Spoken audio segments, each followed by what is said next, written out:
Welcome back to episode 5 of the Winter Garden series. If you're new to the series, in week 1 we transplanted the veggies into the bed, and since then we've been mostly just fertilizing, doing a little bit of weeding, and trying to protect the young, tender seedlings from the bugs. This episode I'm going to pull out the rest of the summer garden and we're going to plant some cover crop.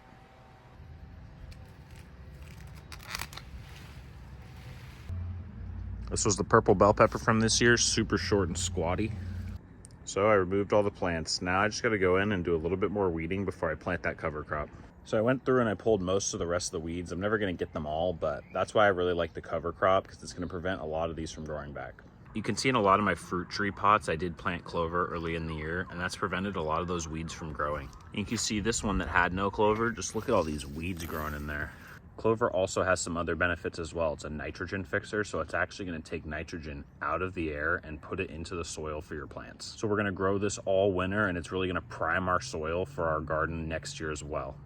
So I'm just using this New Zealand white clover.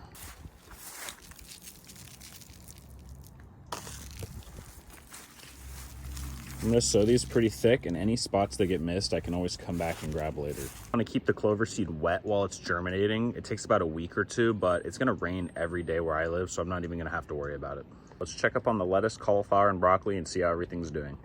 Spinach is really starting to take off. You can really see it's putting on a lot of new growth every week. It's finally starting to get going. These tiny white dots, those are all the clover seeds I just spread.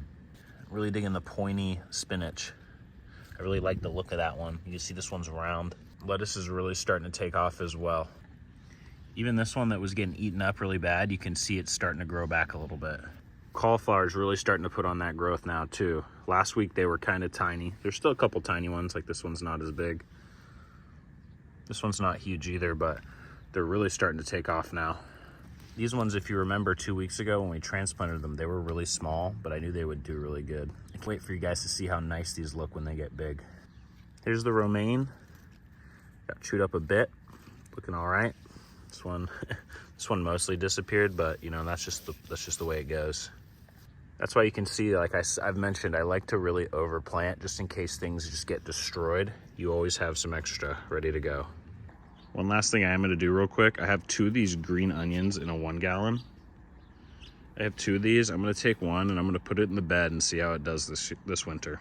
I mean, look at the roots on that thing. I got away with a 1 gallon all summer, but definitely going to be happy to be in some real dirt.